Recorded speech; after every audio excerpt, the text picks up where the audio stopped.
ನಮಸ್ಕಾರ ವೀಕ್ಷಕರೇ, ಕಲಾ ಟಿವಿ ಕನ್ನಡ ಚಾನಲ್ಗೆ ಸ್ವಾಗತ. ಫ್ರೆಂಡ್ಸ್, ಇವತ್ತಿನ ವಿಡಿಯೋದಲ್ಲಿ ಗಸಗಸೆ ಪಾಯಸ ಮಾಡ್ತಾಯಿದ್ದೀನಿ. ಯಾರಿಗೆ ತಾನೇ ಗಸಗಸೆ ಪಾಯಸ ಇಷ್ಟ ಆಗೋದಿಲ್ಲ ಹೇಳಿ? ಎಲ್ಲರೂ ಇಷ್ಟಪಟ್ಟು ತಿಂತಾರೆ. ದೇಹಕ್ಕೂ ತಂಪು. ಈಗಂತೂ ಬೇಸಿಗೆ ಕಾಲ ಆಗಿರೋದ್ರಿಂದ ಆದಷ್ಟು ನಮ್ಮ ದೇಹವನ್ನು ತಂಪಾಗಿಟ್ಕೊಳೋದಕ್ಕೆ ತಂಪಾದ ಪಾನೀಯಗಳನ್ನ ಸೇವನೆ ಮಾಡಬೇಕು. ಇವತ್ತು ಗಸಗಸೆ ಪಾಯಸ ಮಾಡ್ತಾ ಇರೋದ್ರಿಂದ ತುಂಬಾ ದೇಹಕ್ಕೆ ತಂಪು ಮತ್ತು ಬಾಯಿಗೆ ರುಚಿ. ಇದರ ರುಚಿಗೆ ಸರಿ ಸಾಟಿನೇ ಇಲ್ಲ, ಅಷ್ಟು ಅದ್ಭುತವಾಗಿರುತ್ತೆ. ನೋಡಿ, ಮೇಲ್ಗಡೆ ಅಂತೂ ತುಪ್ಪ ಹಾಕ್ಕೊಂಡು ಸೇವನೆ ಮಾಡ್ತಾಯಿದ್ರಿ ಎಷ್ಟು ಚೆನ್ನಾಗಿರುತ್ತೆ ಅಂದರೆ ಹೇಳೋದಕ್ಕೆ ಆಗೋದಿಲ್ಲ. ತಿಂದವ್ರಿಗೆ ಗೊತ್ತಾಗೋದು ಆ ಅನುಭವ. ಬನ್ನಿ ಫ್ರೆಂಡ್ಸ್, ಎಷ್ಟು ಸುಲಭವಾಗಿ, ಸರಳವಾಗಿ ಹಾಗೆ ರುಚಿಕರವಾಗಿ ಗಸಗಸೆ ಪಾಯಸನ ಸಿಂಪಲಾಗಿ ಯಾವ ರೀತಿ ಮಾಡ್ಬೋದು ಅಂತಂದ್ಬಿಟ್ಟು ನಾನು ಈ ವಿಡಿಯೋದಲ್ಲಿ ನಿಮ್ಮ ಜೊತೆ ಸರಳವಾಗಿ ಹಂಚ್ಕೊತಾ ಇದ್ದೀನಿ. ತಡ ಯಾಕೆ ಮಾಡೋದು? ಗಸಗಸೆ ಪಾಯಸನ ಯಾವ ರೀತಿ ಮಾಡಬೇಕು, ಅದಕ್ಕೆ ಬೇಕಾಗಿರೋ ಪದಾರ್ಥಗಳು ಯಾವುವು ಅಂತಂದ್ಬಿಟ್ಟು ನಾನು ಈ ವಿಡಿಯೋದಲ್ಲಿ ನಿಮ್ಮ ಜೊತೆ ಹಂಚ್ಕೊತಾ ಇದ್ದೀನಿ. ಗಸಗಸೆ ಪಾಯಸ ಮಾಡೋದಕ್ಕೆ ನಾನು ಯಾವ ಪದಾರ್ಥಗಳನ್ನ ತೊಗೊಂಡಿದ್ದೀನಿ ನೋಡ್ಕೊಂಬರೋಣ ಬನ್ನಿ ಫ್ರೆಂಡ್ಸ್. ಗಸಗಸೆ ಪಾಯಸ ಮಾಡೋದಕ್ಕೆ ಅಕ್ಕಿ, ಗಸಗಸೆ, ತೆಂಗಿನಕಾಯಿ ತುರಿ, ದ್ರಾಕ್ಷಿ, ಗೋಡಂಬಿ, ಬಾದಾಮಿ ಹಾಗೆ ಏಲಕ್ಕಿನ ತೊಗೊಂಡಿದ್ದೀನಿ. ಈಗ ಗಸಗಸೆ ಪಾಯಸ ಮಾಡೋದಕ್ಕೆ ನಾನು ಅಕ್ಕಿನ ಹುರಿದಿಟ್ಕೊತಾ ಇದ್ದೀನಿ. ಒಂದು 100 ಗ್ರಾಮ್ ಅಕ್ಕಿನ ತೊಗೊಬೇಕಾಗುತ್ತೆ. ತಗೊಂಡು ಇದನ್ನು ಹದವಾಗಿ ಹುರ್ಕೊಬೇಕು. ಒಂದೇ ಸಮನಾಗಿ ಹದವಾಗಿ ನಾವು ಹುರ್ಕೊಬೇಕಾಗುತ್ತೆ. ಅಕ್ಕಿಲಿ ಗಸಗಸೆ ಪಾಯಸ ಮಾಡಿದ್ರೆ ತುಂಬಾ ಟೇಸ್ಟಿಯಾಗಿರುತ್ತೆ, ಅದ್ಭುತವಾಗಿರುತ್ತೆ. ನೀವು ಒಂದು ಸಲ ಟ್ರೈ ಮಾಡಿ ನೋಡಿ ಯಾವ ರೀತಿ ಇರುತ್ತೆ ಅಂತಂದ್ಬಿಟ್ಟು. ನೀವು ಮಾಡಿ ತಿಂದಾದ್ಮೇಲೆ ಗೊತ್ತಾಗೋದು. ನೋಡಿ, ಹದವಾಗಿ ಹುರ್ಕೊಬೇಕಾಗುತ್ತೆ. ನೋಡಿ, ಕಲರ್ ಎಲ್ಲ ಚೇಂಜ್ ಆಗಿದೆ. ಇಲ್ಲಿವರೆಗೂ ನಾನು ಅಕ್ಕಿನ ಹುರಿದಿಟ್ಕೊಂಡಿದ್ದೀನಿ. ಈಗ ಇದನ್ನು ತೆಗೆದುಬಿಟ್ಟು ಸೈಡ್ ಇಟ್ಕೊಂಡು ನಾವು ತೊಗೊಂಡಿರೋಂಥ ಗಸಗಸೆನ ಹುರ್ಕೊಬೇಕಾಗುತ್ತೆ. ಗಸಗಸೆನ ನಾವು ಒಂದೇ ಹದವಾಗಿ ಹುರ್ಕೊಬೇಕು. ಬೇಗ ಗಸಗಸೆ ಎಲ್ಲನ ಸೀದೋಗ್ಬಿಡುತ್ತೆ. ನೋಡಿಕೊಂಡು ಎರಡೂ ಸಮನಾಗಿ ಹುರ್ಕೊಬೇಕಾಗುತ್ತೆ. ಇಲ್ಲಿ ಒಂದು ಸ್ವಲ್ಪ ಗೋಡಂಬಿ ಮತ್ತು ಬಾದಾಮಿನ ಸೇರಿಸ್ಕೊಂಡು ಗಸಗಸೆ ಜೊತೆ ಹುರ್ಕೊತಾ ಇದ್ದೀನಿ. ನಾನಿಲ್ಲಿ ಪಾಯಸ ಮಾಡೋದಕ್ಕೆ 50 ಗ್ರಾಮ್ ಗಸಗಸೆನ ತೊಗೊಂಡಿದ್ದೀನಿ. ಆದಷ್ಟು ನೋಡಿ ಇದೇ ರೀತಿ ಹದವಾಗಿ ಹುರ್ಕೊಬೇಕಾಗುತ್ತೆ.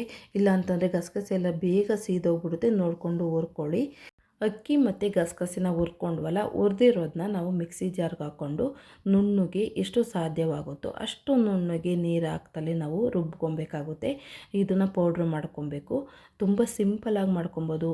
ನಾವು ಒಂದು ಅರ್ಧ ಗಂಟೆ 1 ಗಂಟೆ ಒಳಗಡೆ ನಾವು ಮಾಡ್ಕೊಬೋದು. ವಾರಕ್ಕೊಂದ್ಸಲ ಈ ಥರ ಎಲ್ಲ ಮಾಡಿಕೊಟ್ರೆ ನಮ್ಮ ದೇಹವನ್ನು ಆದಷ್ಟು ಬೇಸಿಗೆಯ ತಾಪಮಾನದಿಂದ ಕಾಪಾಡ್ಕೊಬೋದು.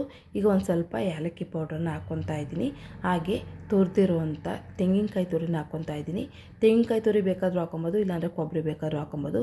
ನೀಟಾಗಿ ನೋಡಿ ಇದೇ ರೀತಿ ನುಣ್ಣಗೆ ನೀರು ಹಾಕ್ಬಿಟ್ಟು ರುಬ್ಬಿಟ್ಕೊಂಡಿದ್ದೀನಿ. ಈಗ ಒಂದು ಸ್ವಲ್ಪ ಬೆಲ್ಲನ ಕರಗಿಸ್ಕೊಳ್ಳೋಣ. ಬೆಲ್ಲನ ಹಾಗೆಯೇ ಹಾಕ್ಕೊಬೋದು, ಇಲ್ಲಾಂದರೆ ಒಂದು ಸ್ವಲ್ಪ ಎಲ್ಲ ಬೆಲ್ಲದಲ್ಲೆಲ್ಲ ಒಂದು ಸ್ವಲ್ಪ ಕಲ್ಮಶಗಳು, ಸಣ್ಣದಾಗಿ ಕಲ್ಲುಗಳಿರುತ್ತೆ. ಹಾಗಾಗಿ ನಾವು ಇದನ್ನು ಒಂದು ಸ್ವಲ್ಪ ಕರಗಿಸ್ಬಿಟ್ಟು ಶೋಧಿಸ್ಕೊಳೋದ್ರಿಂದ ಅದರೊಳಗಿರೋ ಕಲ್ಲುಗಳೆಲ್ಲನ ಕೆಳಗಡೆ ಉಳ್ಕೊಳ್ಳುತ್ತೆ. ನಾವು ತಗೊಂಡಿರೋ ಬೆಲ್ಲನ ಪುಡಿ ಮಾಡಿಬಿಟ್ಟು ಕರಗಿಸ್ಕೊಳೋದ್ರಿಂದ ಬೇಗನೆ ಕರಗುತ್ತೆ. ಈಗ ಬೆಲ್ಲ ಕರಗ್ತಾ ಇರಲಿ, ಅಷ್ಟರೊಳಗಡೆ ಇನ್ನೊಂದು ಕಡೆ ದ್ರಾಕ್ಷಿ, ಗೋಡಂಬಿನ ಹುರ್ಕೊಳ್ಳೋಣ. ಒಂದು ಪಾತ್ರೆಗೆ ತುಪ್ಪ ಹಾಕ್ಬಿಟ್ಟು ದ್ರಾಕ್ಷಿ ಮತ್ತು ಗೋಡಂಬಿನ ಹುರ್ಕೊತಾ ಇದ್ದೀನಿ. ನಾನು ಬಾದಾಮಿನ ರುಬ್ಬೋದಕ್ಕೆ ಹಾಕಿದ್ದೆ, ಹಾಗಾಗಿ ಈಗ ದ್ರಾಕ್ಷಿ ಮತ್ತು ಗೋಡಂಬಿನ ಮಾತ್ರ ಹುರಿದಿಟ್ಕೊತಾ ಇದ್ದೀನಿ. ನಾನು ಬ್ರೌನ್ ಕಲರ್ ಬೆಲ್ಲ ತೊಗೊಳ್ಳಿ ಅಂತಂದಲ್ಲ, ಬ್ರೌನ್ ಕಲರ್ ಬೆಲ್ಲ ಒಂದು ಸ್ವಲ್ಪ ಸಿಹಿಯಾಗಿರುತ್ತೆ. ವೈಟ್ ಕಲರ್ ಇರುತ್ತಲ್ಲ, ಅದರೊಳಗೆ ಉಪ್ಪು ಜಾಸ್ತಿ ಇರುತ್ತೆ. ಹಾಗಾಗಿ ನಾವು ಬೆಲ್ಲನ ಆಯ್ಕೆ ಮಾಡ್ಕೊಬೇಕಾದ್ರೆ ಒಂದು ಸ್ವಲ್ಪ ಬ್ರೌನ್ ಕಲರ್ ಬೆಲ್ಲ ತೊಗೊಳೋದು ಬೆಟರ್ ಅಂತ ಅನಿಸುತ್ತೆ. ಈಗ ದ್ರಾಕ್ಷಿ ಮತ್ತು ಗೋಡಂಬಿನ ಹುರ್ಕೊಂಡಿದ್ದಾಯಿತು. ಇದೇ ಪಾತ್ರೆಯಲ್ಲಿ ಗಸಗಸೆ ಪಾಯಸನ ಮಾಡ್ಕೊತಾ ಇದ್ದೀನಿ. ರುಬ್ಬಿರೋ ಅಂಥ ಈಗ ಮಿಶ್ರಣವನ್ನೆಲ್ಲ ಈ ಪಾತ್ರೆಗೆ ಸೇರಿಸ್ಕೊತಾ ಇದ್ದೀನಿ. ಅಕ್ಕಿ, ಗಸಗಸೆ, ತೆಂಗಿನಕಾಯಿ ತುರಿ, ಗೋಡಂಬಿ, ಬಾದಾಮಿ ಮತ್ತು ಒಂದು ಸ್ವಲ್ಪ ಏಲಕ್ಕಿ ಪೌಡ್ರನ್ನ ಹಾಕ್ಬಿಟ್ಟು ರುಬ್ಬಿಟ್ಕೊಂಡಿದೆ. ಆದಷ್ಟು ಎಷ್ಟು ನುಣ್ಣಗಾಗುತ್ತೋ ಅಷ್ಟು ನಾವು ರುಬ್ಬಿಟ್ಕೊಂಡ್ರೆ ತುಂಬಾ ಚೆನ್ನಾಗಿರುತ್ತೆ. ನೋಡಿ, ಗಸಗಸೆ ಪಾಯಸನ ಒಂದು ಗ್ಲಾಸ್ ಕುಡಿದ್ಬಿಟ್ರೆ ಸಾಕು, ತುಂಬ ಚೆನ್ನಾಗಿ ನಿದ್ದೆ ಬರುತ್ತೆ. ನಿದ್ದೆ ಬರೋದಿಲ್ಲ ಅನ್ನೋರು ಆದಷ್ಟು ನಾವು ವಾರಕ್ಕೊಂದ್ಸಲನಾದ್ರೂ ಗಸಗಸೆ ಪಾಯಸನ ಕುಡಿಯೋದ್ರಿಂದ ತುಂಬ ಚೆನ್ನಾಗಿ ನಿದ್ದೆ ಬರುತ್ತೆ. ಈಗ ನೋಡಿ, ತುಪ್ಪದಲ್ಲಿ ಒಂದು ಸ್ವಲ್ಪ ಹಸಿ ವಾಸನೆ ಎಲ್ಲನ ಹೋಗೋವರೆಗೂ ಒಂದು ಸ್ವಲ್ಪ ಹುರಿದಿಟ್ಕೊತಾ ಇದ್ದೀನಿ. ಈಗ ಇದೆಲ್ಲ ನೋಡಿ, ಈಗೆಲ್ಲ ಬಾಡಿಸ್ಕೊಂಡಾಯಿತು. ಈಗ ಇದಕ್ಕೆ ನಾವು ಕರಗಿಸ್ಕೊಂಡಿದ್ವಲ್ಲ ಆ ಬೆಲ್ಲನ ಸೇರಿಸ್ಕೊಬೇಕಾಗುತ್ತೆ. ನೋಡಿ, ಎಲ್ಲ ಚೆನ್ನಾಗಿ ಕರಗಿದೆ, ತುಂಬ ಚೆನ್ನಾಗಿ ಕರಗಿದೆ. ಈ ಬೆಲ್ಲದಲ್ಲಿ ಏನೂ ಕಲ್ಮಶ ಏನೂ ಇಲ್ಲ. ಆದ್ರೂ ಒಂದು ಸ್ವಲ್ಪ ನೋಡಿಬಿಟ್ಟು ನಾವು ಯಾವಾಗಲೂ ಬೆಲ್ಲನ ಆದಷ್ಟು ಕರಗಿಸ್ಬಿಟ್ಟೇ ನಾವು ಹಾಕ್ಕೊಂಡ್ರೆ ತುಂಬ ಬೆಟರ್ ಅಂತ ಅನಿಸುತ್ತೆ. ಈಗ ಮಿಶ್ರಣನೆಲ್ಲನ ಒಂದಕ್ಕೊಂದು ಬೇರೆಯಾಗಿ ಮಿಕ್ಸ್ ಮಾಡ್ಕೊಬೇಕು.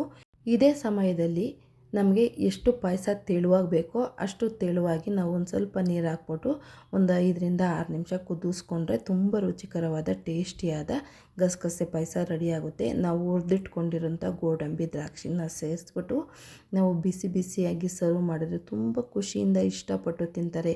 ಮಕ್ಕಳಿಗಂತೂ ತುಂಬಾ ಒಳ್ಳೆಯದು. ಹಾಗಾಗಿ ಮೊದಲೇ ಹೇಳಿದ್ನಲ್ಲ, ನಿದ್ದೆ ಬರಲ್ಲ ಅನ್ನೋರು ಈ ರೀತಿ ನಾವು ವಾರಕ್ಕೊಂದು ಸಲ 2 ಸಲ ಮಾಡಿಕೊಡಿದ್ರೆ ಅಂತ ತುಂಬ ಚೆನ್ನಾಗಿ ನಿದ್ದೆ ಬರುತ್ತೆ. ದೇಹಕ್ಕೂ ತಂಪು, ಕಣ್ಣಿಗೂ ತಂಪು, ಬಾಯಿಗೂ ರುಚಿ. ನೋಡಿದ್ರಲ್ಲ ಫ್ರೆಂಡ್ಸ್, ಇಷ್ಟು ಸುಲಭವಾಗಿ ಸರಳವಾಗಿ ಗಸಗಸೆ ಪಾಯಸನ ಮಾಡ್ಕೊಬೋದು ಅಂತಂದ್ಬಿಟ್ಟು ನಾನು ಈ ವಿಡಿಯೋದಲ್ಲಿ ಸರಳವಾಗಿ ನಿಮ್ಮ ಜೊತೆ ಹಂಚ್ಕೊಂಡಿದ್ದೀನಿ. ಗಸಗಸೆ ಪಾಯಸ ತುಂಬ ಹೊತ್ತು ಮಾಡೋ ಅವಶ್ಯಕತೆ ಏನಿರೋದಿಲ್ಲ, ಬೇಗನೆ ಆಗುತ್ತೆ. ನೋಡಿದ್ರಲ್ಲ, ಇಷ್ಟು ಸರಳವಾಗಿ ಸಿಂಪಲಾಗಿ ಟೇಸ್ಟಿಯಾದ ಗಸಗಸೆ ಪಾಯಸನ ನಿಮ್ಮ ಜೊತೆ ನಾನು ಹಂಚ್ಕೊಂಡಿದ್ದೀನಿ.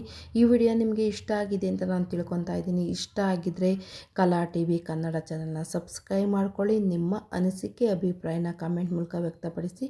ನಿಮ್ಮ ಕಾಮೆಂಟ್ಗೋಸ್ಕರ ನಾನು ಕಾಯ್ತಾ ಇರ್ತೀನಿ.